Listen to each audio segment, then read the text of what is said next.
헌신의 힘은 어디서 나오는가? 헌신의 힘은 어디서 나오는가? 라는 제목으로 하나님 말씀 전하겠습니다. 제가 어렸을 때 봤던 교육방송 만화로 기억하는데요. 이제 내용이 굉장히 재밌고 또 유익했던 것 같아요. 그래서 지금도 기억이 나는데 이런 내용이었습니다. 옛날에 어떤 마을에서 천하제일 효자, 효자를 뽑는 그런 대회였어요. 우리 마을에서 가장 효심이 지극한 그런 효자를 뽑자. 그런데 따놓은 당상인 사람이 있었습니다. 모두가 입을 모아서 칭찬하는 어떤 아들이 있었는데 아주 어머니한테 공손하고 그죠? 예의 바르고 깍듯하고 잘 모시는 그런 아들이었어요. 근데 그러다 보니까 깍듯하게 모시다 보니까 약간 어머니와 아들 사이에 이제 친근함은 좀 덜하는 아주 깍듯하니까 이 사람이 아주 효자다, 따놓은 당상이다 사람들이 이야기하는데 또 반면에 사람들이 입을 모아서 불효자다라고 말하는 사람이 있었어요. 저 자식은 아주 그냥 불효자다. 근데 이렇게 내용을 들여다 보니까 다 컸는데도 어머니 앞에서 어리광을 부려요. 그 어머니 의지하려고 하고 해주세요, 해주세요 그러고. 근데 또 이제 어머니는 기쁘게 또 그거를 해주기도 하고. 근데 이제 그것이 사람들 눈에 보이면 아유 저렇게 다 큰 자식이 저렇게 엄마를 힘들게 하다니 저런 불효막심한 녀석 이런 사람들의 의견이 있었어요. 그런데 이 만화의 내용입니다. 누가 1등으로 가장 효자로 뽑혔는가? 반전이 있어요. 예상을 뒤엎고 이 모든 사람이 불효자라고 입을 모으는 그 사람이 가장 효자다 상을 받은 거예요. 그리고 누가 봐도 효자인 아주 공손하고 깍듯한 이제 아들이 두 번째 2등을 하고, 심사위원이었던 어른이요 모두가 의해할 때 이렇게 얘기해요. 효라는 것은 부모를 기쁘게 하는 것이다. 효라는 것은 부모를 기쁘게 하는 것이다.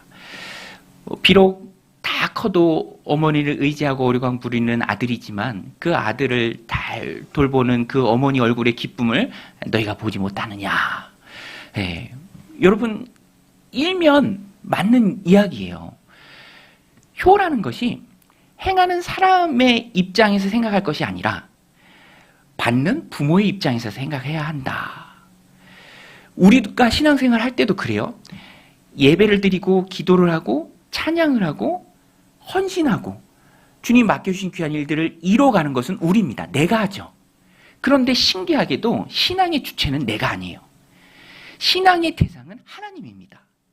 하나님이 기뻐하시는 것이 바른 신앙이에요. 내가 생각하기에 내가 잘하고 내가 옳고 자기중심적일 가능성이 참 많아요. 사랑의 5가지 언어라는 유명한 책 있잖아요. 우리가 배우자 간에도 친구 간에도 그 사람을 사랑할 때 내가 생각하기에 내가 옳은 내 중심적인 사랑으로 사랑할 때 그 사랑이 전달 안 될 가능성이 되게 많아요. 그 사람은 못 느낄 수도 있어요. 나는 내 기준으로 사랑하기 때문에 그 사람이 받아들일 때는 전달이 안 될 수도 있는 것이죠. 신앙에는 2가지 부류가 있습니다. 하나님 중심으로 하나님 편에서 하나님을 섬기는 신앙이 있고요. 자기 중심적으로 이게 옳을 거야 판단하고 생각하면서 심지어는 다른 사람에 대해서도 그렇게 판단하고 생각하면서 하는 신앙생활이 있습니다. 우리가 기억해야 할 것은 오늘 본문에도 그것이 잘 나와요. 신앙의 중심은 하나님이십니다. 신앙의 주체는 하나님이세요. 그래서 우리가 신앙생활 할 때 하나님 무엇을 기뻐하실까? 내가 기뻐하고 내가 편하고 내 관점에서 좋아하는 것으로 하나님을 섬기는 것이 아니라 철저히 하나님의 편에서 하나님을 섬기는 것이 바른 신앙입니다. 오늘 본문에도 그 내용이 나와요. 말씀드린 것처럼 자기중심적인 사람은 앞부분에도 나오죠. 이 앞부분 그리고 중간, 뒷부분 이렇게 3개의 부분으로 이루어졌는데 앞, 뒤 사이에 중간이 껴있는 구조입니다. 마가는 이런 구조를 샌드위치 같죠? 이런 구조를 참 많이 사용했어요. 앞부분에 나온 사람들도 자기중심적인 사랑이에요. 종교 지도자들이죠. 바리새인들, 서기관들과 대제사장들. 예수님이 눈에 가시였습니다. 자기들의 기득권을 다 빼앗아 가는 사람이에요. 그러니까 어떻게 하면 예수를 죽일까? 그것만 생각해요. 6월절은 명절이라 사람들이 소동할까 걱정돼서 명절에는 말자. 뭐 그런 결론을 내립니다. 그리고 중간 부분에 우리가 본받아야 될 신앙. 하나님을 생각하는, 오늘 본문에 나오는 예수님을 생각하는, 예수님 입장에서 행동하는 이 여인이에요. 오늘 본문에 보면은요, 이 여인은 철저히 예수님을 중심으로 생각하고 헌신합니다. 너무너무 귀한 향유, 그것이 담겨있는 옥합, 그 머리 부분을 깨뜨리죠. 그러면 그걸 쓰는 거예요. 다 써야 합니다. 그걸 예수님께 부어드리는 극진한 존경의 표현이죠. 두 부류예요. 자기중심적으로 생각하는 사람. 오늘 본문에도 나오지만 이 여인을 굉장히 책망합니다. 막 심지어 화를 내요. 아니 뭐 그렇게 화낼 것까지 있는가? 자기 것을 가지고 예수님을 섬기는데, 근데 그만큼 그 사람들은 자기 생각에 푹 빠져 있는 거죠. 여러분, 그 예전에 성도님들이 많이 읽은 신앙 서적 중에 강아지 성도 고양이 신자라는 제목의 책이 있어요. 강아지와 고양이가 서로 달라요. 거기에 착안해서 쓴 글인데, 강아지는요, 주인이 잘해주면, 야, 저 사람이 이렇게 생각한대. 야, 저 사람이 밥도 주고, 먹여주고, 재워주고, 이렇게 날 잘 돌봐주니까, 강아지는 뭐라고 생각하냐면, 저 사람은 나의 주인이야. 이렇게 생각한대요. 저 사람은 나의 주인이야. 근데 고양이는 좀 달라. 고양이 키우시는 분 계신가요? 저도 한 마리 키우고 싶긴 한데, 털이 많이 날려서. 근데 고양이는 밥 주고, 재워주고, 잘해주면은, 고양이 이렇게 생각한대요. 저 사람이 나를 먹여주고 잘 돌봐주고 밥도 주니까 내가 저 사람의 주인이야. 내가 저 사람의 주인이야. 저 사람이 날 잘 섬기는구나. 내가 주인이니까. 그래서 뭐 집사라는 말도 거기서 나온 거잖아요. 여러분, 신앙생활에서 이게 참 중요해요. 내가 하나님을 어떻게 생각하는가. 관계 정립이 제대로 되어야 합니다. 그래야 바른 신앙이 나올 수 있어요. 자기중심적으로 신앙생활하면 온전히 하나님을 섬기는 데 어려움들이 참 많이 있습니다. 걸러요. 주님이 주신 말씀도 필터링을 해버립니다. 내가 중심이니까. 오늘 극명한 대조가 나와요.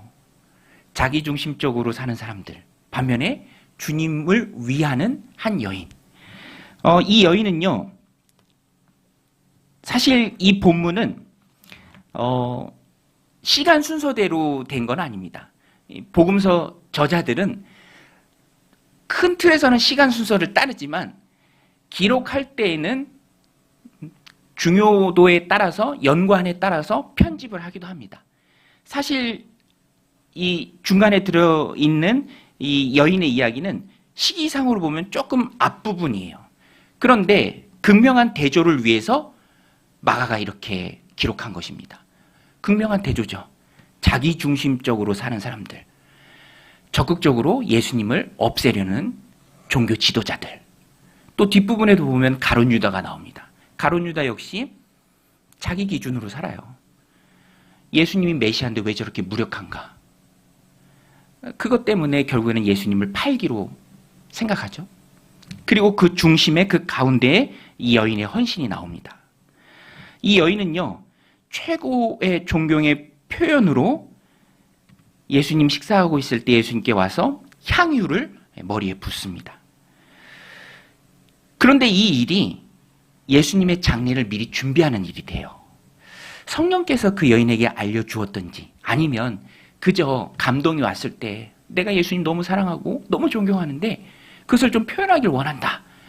본인이 가지고 있던 그 옥합 안에 있는 향유를 예수님께 부어드려야겠다. 즉시 실행에 옮겼는지도 모르죠. 근데 중요한 것은 그것을 예수님이 칭찬했어요. 너무 기쁘게 칭찬했습니다. 사람들은 비난해요. 왜냐하면 그게 너무 귀한 거거든요. 오늘 본문에도 나오죠. 300데나리온. 우리 4절 5절 같이 한번 읽겠습니다. 4절 5절 시작. 어떤 사람들이 화를 내어 서로 말하되 어찌하여 이 향유를 허비하는가? 이 향유를 300데나리온 이상에 팔아 가난한 자들에게 줄 수 있었겠도다 하며 그 여자를 책망하는지라.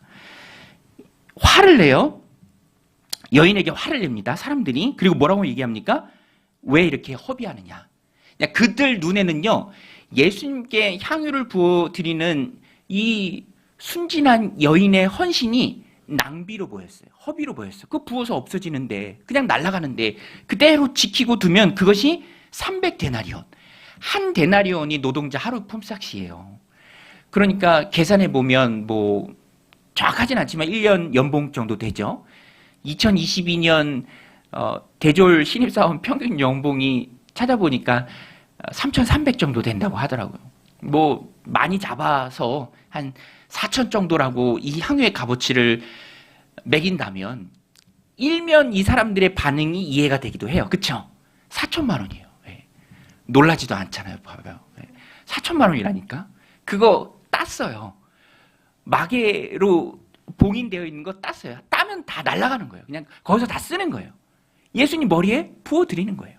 유대인들은 아주 귀한 손님께 발도 씻어드리고 머리에 향유를 붓는 풍습이 있습니다.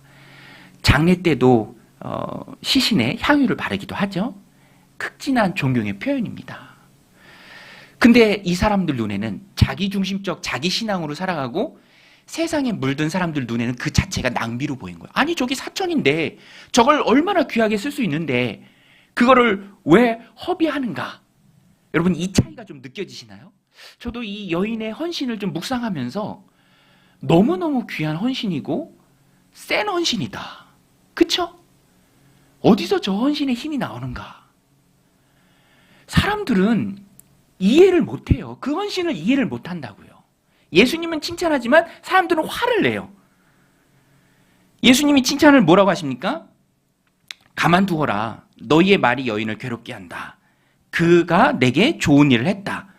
그리고 그 사람들이 했던 주장을 인용해서 반박하세요. 뭐라고 합니까? 가난한 자들을 도와야 옳지 않느냐라고 사람들은 얘기해요. 옳은 것 같죠, 여러분? 옳은 것 같잖아요? 예수님 말씀에 의하면 틀렸습니다. 왜 틀렸는가? 예수님이 그들의 말을 그대로 인용해서 반박합니다. 뭐라고 얘기하시죠? 가난한 자들은 너희와 항상 함께 있다. 그러나 나는 너희와 항상 함께 있지 않다. 예수님이 가시적인 모습으로 항상 함께 계시는 건 아니잖아요. 3년 반 공생이 끝나시고 하늘로 올려가셨습니다. 승천하셨어요. 그런데 이 여인은요, 그 잠깐 있는 그 예수님을 만나고 그리고 자기에게 주어진 예수님을 극진히 섬길 수 있는 그 시간을 놓치지 않았어요. 기회를 놓치지 않았습니다. 여러분, 헌신의 기회는 날마다 오는 게 아닙니다. 예. 그 약장수들도 말하잖아요. 날이면 날마다 오는 게 아니야. 예. 홈쇼핑 보세요. 오늘만 세일이래. 다음 주면 가격 확 오른대. 예. 다음 주 더 싸지기도 하고 막 더 좋은 물건도 나오고. 예. 계속 막 이 심리를 고조시키잖아요. 지금 안 사면 막 큰일 날 것 같아. 그거는 다 상술이죠, 사실. 예. 오늘만 이 가격. 보세요, 오늘만 이 가격인지 더 싸지는지. 근데 예수님의 말씀 맞아요. 여인은 그 시간, 그 식사하는 시간, 그 예수님 앞에 계신 예수님 놓치면 다시 못 만나요. 계속 계시지 않습니다. 여러분, 건강할 때 헌신할 수 있어요. 그렇죠? 건강할 때 헌신할 수 있습니다. 제가 예전에 등산할 때 그 선배 목사님이랑 등산하는데 등산 올라가는 그 입구 앞에 어르신 두 분이 이렇게 앉아 계세요. 근데 올라가는 우리를, 그땐 제가 30대였던 것 같아요. 올라가는 우리를 너무 부럽게 보시는 거예요. 너무 부럽게. 그리고 진심 어리게, 아이고 젊은이들 이렇게 산 탈 수 있으니까 얼마나 좋아. 얼마나 좋아. 네. 우리는 못 타. 여러분, 헌신도 기회가 있습니다. 사천이 아까운 게 아니에요. 그거 갖고 어려운 사람 돕는다고 그게 더 선한 일이 아닙니다. 그거는 세상의 가치죠.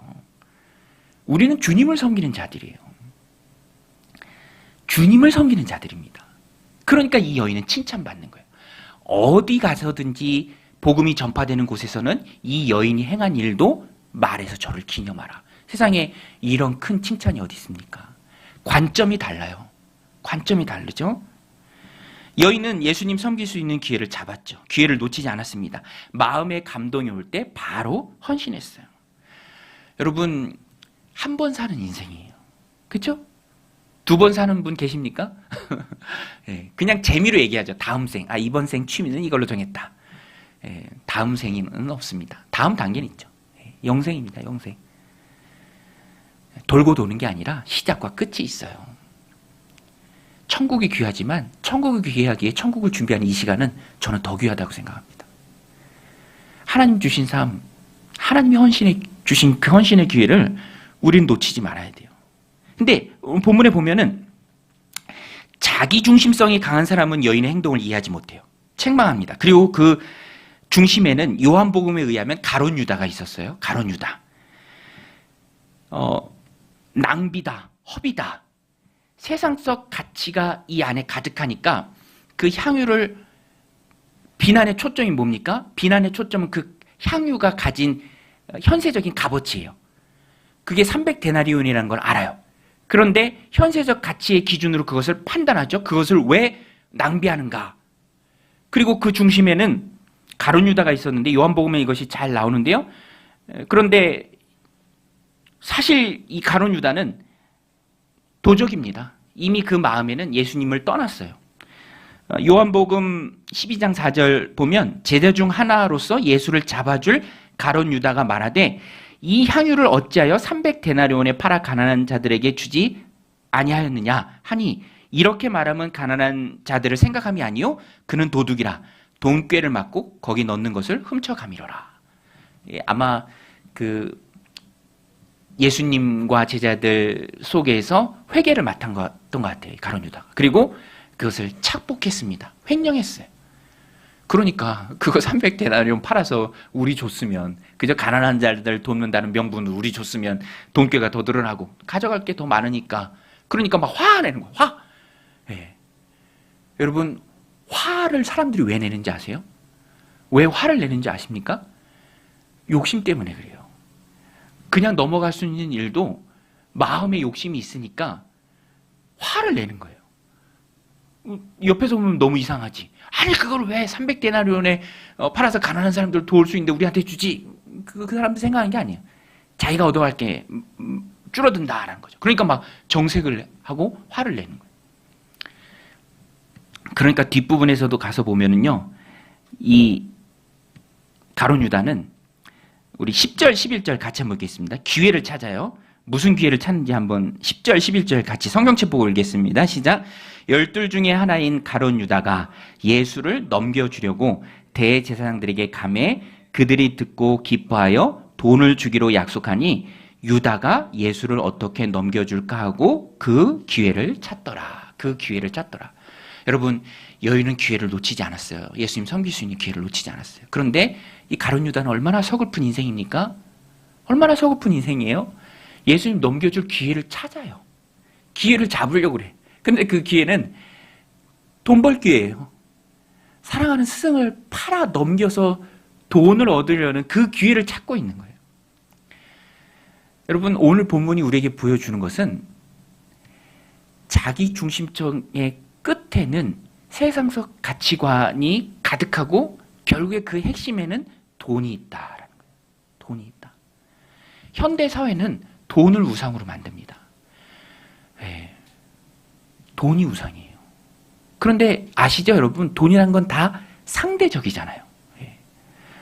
저 정확히 기억나는 건 아닌데 전에 어떤 분이 스스로 목숨을 끊었는데 스스로 목숨을 끊은 이유가 재산이 1,000억밖에 안 돼서 그랬대. 1,000억. 네. 몇 조였는데 다 까먹고 1,000억밖에 안 남아서 스스로 목숨을 끊었다. 그러니까 돈에 얼마만큼 매여 있으면 그런 선택을 합니까? 마음이 돈과 묶여져 있으면 자기 중심성의 끝에 세상적 가치관의 핵심인 돈에 묶여 있으면 헌신은커녕 이 가룟 유다처럼 나올 수밖에 없습니다.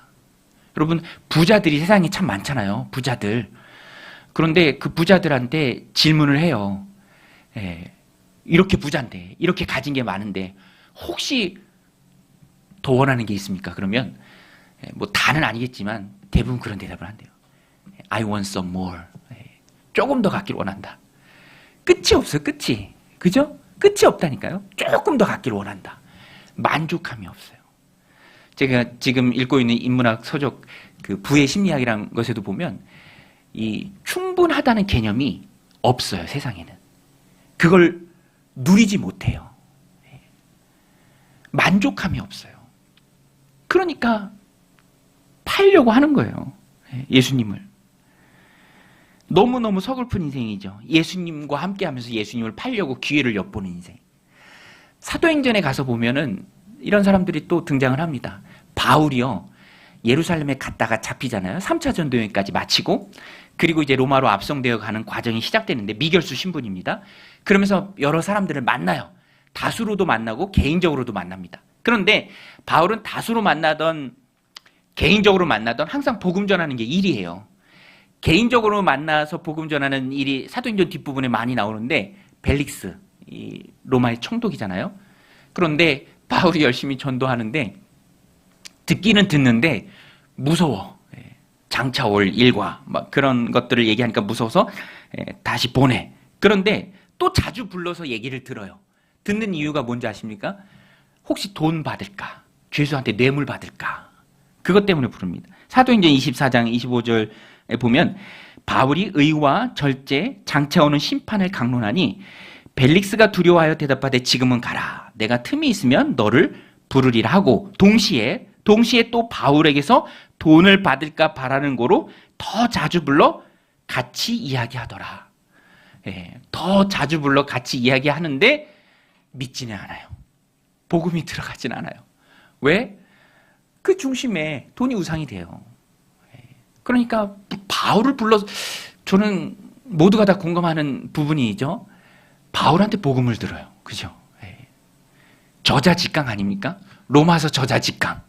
3차 전도여행 때 고린도에서 로마서 쓰고 편지 붙였거든요. 베베 집사님 통해서. 그리고 예루살렘 와서 잡히고 나니까 로마서 저자직강. 놀라지도 않으시네. 바울을 통해서. 근데 들어갈 자리가 없어요. 그냥 돈 받을까 계속 불러서 얘기하는 거예요. 그 뒤에 벨릭스의 후임 베스도 총독, 아그리빠, 헤롯 아그리빠 분봉왕 복음 전에도요 안 받아들입니다. 내가 미쳤다. 많은 학문이 너를 미치게 한다. 아그리빠는 내가 적은 말로 권해서 나를 그리스도인 되게 하려느냐. 뭔가 좀 큰 말로 전해야 되나 그러면?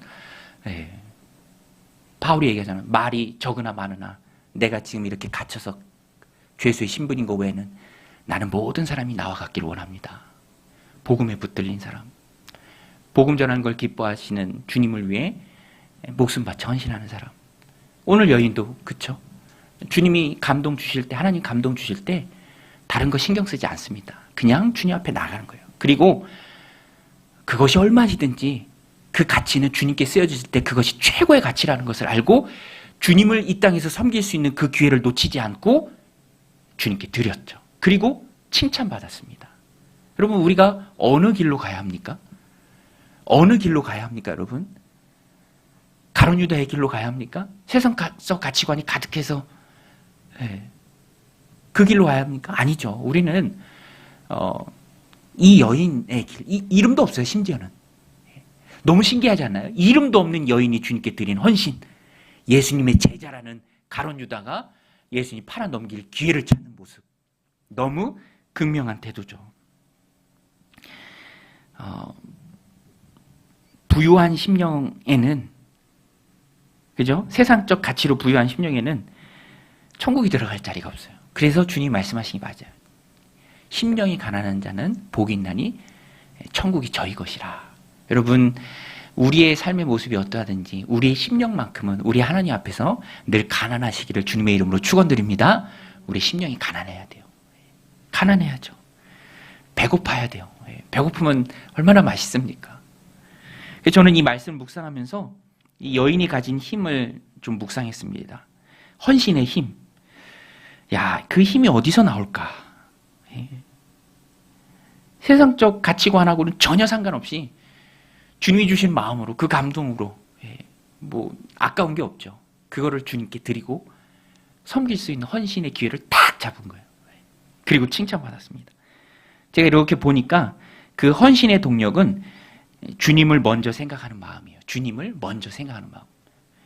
우리가 그런 고백 많이 하잖아요. 결국엔 우선순위다. 우리 한번 따라서 해보겠습니다. 결국엔 우선순위다. 결국엔 우선순위입니다. 어디에 우선순위를 두는가예요.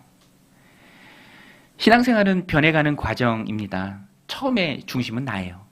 그것은 당연합니다. 내가 아프니까, 내가 힘드니까, 내가 어떤 계기에 해결받고 싶어서 주님을 찾아 나오는 것이죠. 그러나 신앙생활은 변해가는 과정이죠. 내 필요가 채워졌을 때 이제는 눈을 돌려서 주님이 주시는 마음을 받음에 주님의 필요가 무엇인가? 주님이 날 불러주신 이유가 무엇인가? 나를 통해 주님이 이루고자 하시는 일이 무엇인가? 그것을 분별해야죠. 우리 이 생명의 삶에서도 배우잖아요. 헌신은 분별이다. 하나님 앞에 드리는 분별. 주님 중심, 하나님 나라 중심, 교회 중심, 공동체 중심, 영혼 중심으로 자꾸 자기 중심에서 옮겨가야 돼요. 신앙에서 중요한 것은 관계입니다. 하나님과의 관계, 이웃과의 관계죠. 그래서 변해가는 그 과정은 내 중심에서 타인 중심, 내 중심에서 하나님 중심, 이렇게 시선이 좀 옮겨가는 거예요. 먼저 주님을 생각하는 것입니다. 먼저 공동체를 생각하는 거예요. 먼저 나를 생각하던 사람이, 나밖에 모르던 사람이, 내 중심으로 살던 사람이, 주변 사람들은 그냥 다 나를 위해 존재한다고 생각했던, 내가 세상의 중심이야라고, 내가 제일 잘 나가 막 이렇게 생각하던 것에서 조금씩 바뀌어져 가는 거죠. 세심하게. 그죠? 그것이 공동체에도 좋고 하나님께도 영광이 되며 행하는 자신에게도 힘이 되고 좋습니다. 제가 지난주에 검단산 갔다니까요. 검단산 등반. 검단산 올라가셨나요? 제가 칼럼에도 썼는데 강동 하남의 명산 아닙니까? 검단산. 해발 600m. 근데 저는 어렸을 때 초등학교 때 애들 초등학교 때 데리고 올라간 적 있는데 이번에 14년 만에 처음으로 아내랑 같이 올라갔어요. 아내랑. 그래서 검단산 그 비석을 배경으로 이제 사진을 찍었죠. 근데 이제 제 칼럼에도 썼는데 되게 좋더라고요. 이렇게 누군가를 끌고 올라간다라는 거, 옆에서 좀 도와준다라는 거, 지팡이가 되어주고 또 도움이 되어준다라는 거, 그 자체가 굉장히 스스로에게도 힘이 됩니다. 여러분, 젖만 먹으면 안 돼요. 단단한 식물도 먹을 수 있어야 됩니다. 단단한 식물에서의 맛도 느낄 수 있어야 돼요. 성장입니다. 내가 희생하고 영원히 살아나는 것을 보면서 기뻐하는 그것이 성장의 척도예요. 그래서 우리 신앙은 자꾸만 자라가야 돼요. 어린 수준에 있으면 이해를 못해요. 아니, 저 300데나리온이나 되는 거를, 저거 아까운 거를, 저거 써야지 왜 예수님께 그냥 까서 드리나. 예수님 섬기는 너무너무 귀한 기회잖아요. 오늘 우리는 주님을 먼저 또 우선순위에 두어야 합니다. 여러분, 근데 제가 이 말씀을 이렇게 묵상하면서 그게 참 쉽지는 않다라는 걸 좀 느껴요. 그렇죠, 여러분? 우선순위를 바꾸는 게 참 쉽지는 않아요. 제가 보니까 자녀들한테 이게 돼. 그죠? 자녀들한테. 저도 원래 그런 사람이 아닌데 요새 이제 막 시험 앞두고 있거든요, 애들이. 그러면 저도 조금씩 막 눈치를 봐요. 막 이렇게 라이드도 해주고, 걸어와 그러다가 막 버스 타고 와 그러다가 태우러 가기도 하고, 밤늦게 좀 왔다 갔다 해도 그냥 내가 귀를 막고 자고. 이게 되게 신기한 것 같아요, 그죠? 누구나, 부모라면 누구나 다 그렇죠. 그런데 이제 신앙이라는 것은 항상 그것을 뛰어넘는 거죠. 그래서 이 아브라함의 신앙이 대단한 것 같아요. 아들 독자 이삭이라도, 그죠? 100세에 얻은 아들이라도 하나님 섬기는 마음으로 바칠 그 마음이 있는 거. 제가 얻은 결론은 이 여인의 헌신, 또 우리가 드려야 될 헌신, 우리가 바르게 설정해야 될 우선순위, 이게 사람의 의지만 갖고는 안 된다. 사람의 의지만 갖고는 안 된다. 하나님이 힘을 주셔야 됩니다. 하나님이 우리의 마음을 붙들어 주셔야 돼요. 믿음은 하나님이 주시는 거예요. 하나님 주시는 믿음으로 가능하죠. 물론 우리가 믿음을 얻기 위해서 믿음 주시기를 위해서 예배에 참여하고 기도의 자리를 지키고 또 열심히 수련회에 참여하고 또 우린 가지니까 나무에 붙어있기 위한 노력은 열심히 해야 합니다. 하지만 결정적으로 주님이 힘을 주셔야 돼요. 주님이. 안 그러면은요, 여러분 뭐 중요한 거 앞둔 사람한테 맨날 얘기해 보세요. 안 들어와요, 귀에. 시험 앞둔 친구들한테 이것도 중요하다, 이것도 중요하다 얘기해 보세요. 안 들어와요, 귀에. 안 들어온다니까요. 주님이 길을 열어주시고 주님이 마음을 주셔야 돼요. 그러면 무명의 여인이라도 아끼지 않고 하나님 앞에 드리는 헌신의 모습을 볼 수 있는 것입니다. 그래서 우리가 이 말씀의 결론은 주님께 기도하자. 주님 믿음 주옵소서. 기도하자. 우리 따라서 하겠습니다. 주님 믿음 주옵소서. 주님 주님을 먼저 생각하게 하옵소서. 두 가지 길이 있습니다. 세상 속 가치관에 쩌들어서 여인의 헌신의 그 고귀함을 알아보지 못하고 비난한 사람들, 특별히 가룟 유다, 예수님을 팔아넘길 기회를 보는 사람들, 그 길, 우리가 가야 할 길이 아니죠. 우리가 가야 할 길은 주님 주시는 믿음으로, 주님 주시는 마음으로 이 여인이 보인 헌신입니다. 그리고 주님 앞에 갔을 때 칭찬받는 거예요. 잘했다, 칭찬받는 거죠. 여러분, 내가 무슨 기회를 찾고 있습니까? 나의 관심사가 무엇입니까? 주님께 드리는 헌신에는 세상 것과 다르게 낭비가 없음을, 그것은 절대로 허비가 아님을 주님이 다 받으신다라는 것을, 그리고 저는 주님이 보상해 주실 줄로 믿습니다. 그 믿음의 길을 걸어가는 저 여러분들이 다 되시기를 주님의 이름으로 간절히 축원드립니다.